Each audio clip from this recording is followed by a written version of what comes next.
Hello and welcome, my fellow firearms enthusiasts. I'm Anthony the Viking Vega, and you're tuned into Viking Tips, presented to you by the Speed King Shooting Network. Today we'll be covering the topic of installing an EPS carry on Paul G's P365. If you like this video, stay tuned. There'll be plenty more to come from this build in particular.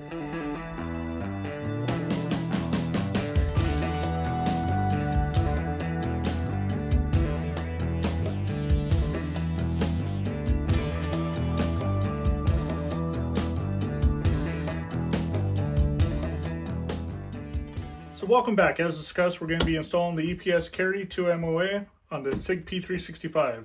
First thing you do is pop her open, grab your pistol, make sure you drop your mag, lock the slide back to the rear, making sure we're clear.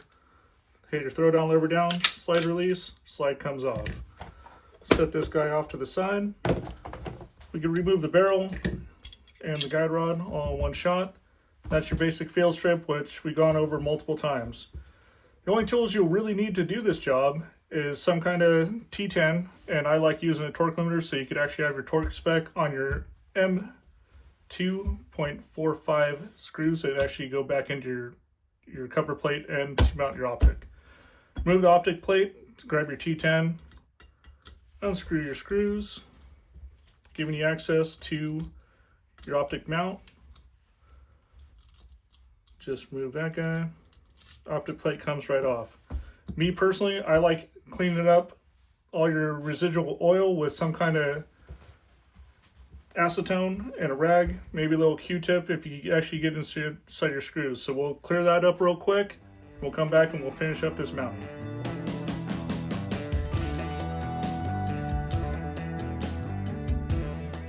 Alright, as you can see here, we've moved all the oil from your optic mounting surface.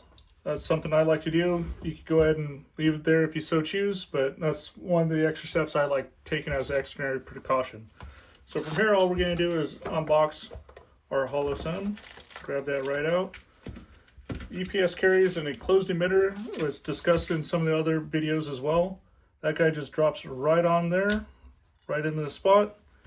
You grab your supplied HOLOSUN screws. Looks like those guys are right there. That's going to be M2 by 0.45. So we're going to get those started. They are a T10 as well, so it kind of works out using the T10 to remove your cover plate with your T10. So all we're going to do is drop these guys down. They already have some Loctite on them from the factory from HOLOSUN. We're going to drop that guy right in and make sure that we don't have any loose areas. Drop that down, get it really close. We're not going to torque it quite yet. We're just going to get it kind of snug. Set our torque spec limiter to 15 to 20 inch-pounds. If you don't have one, I highly recommend getting one, especially if you're going to be mounting a lot of your own optics. All we're going to do is just screw that guy right on down. Get her close again. I already have my torque limiter set up to between that torque spec, so we're running right around 17 to 18 inch-pounds. So we're going to get it close, move that guy, drop that guy right back in.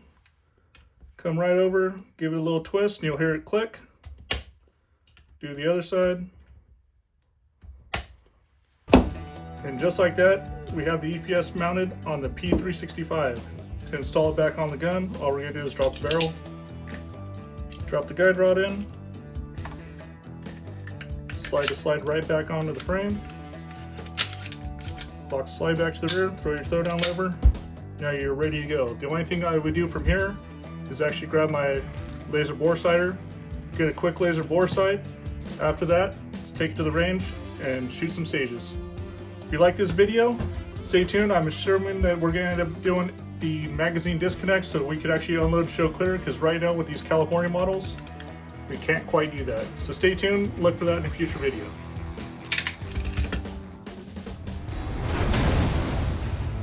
Like, share, subscribe.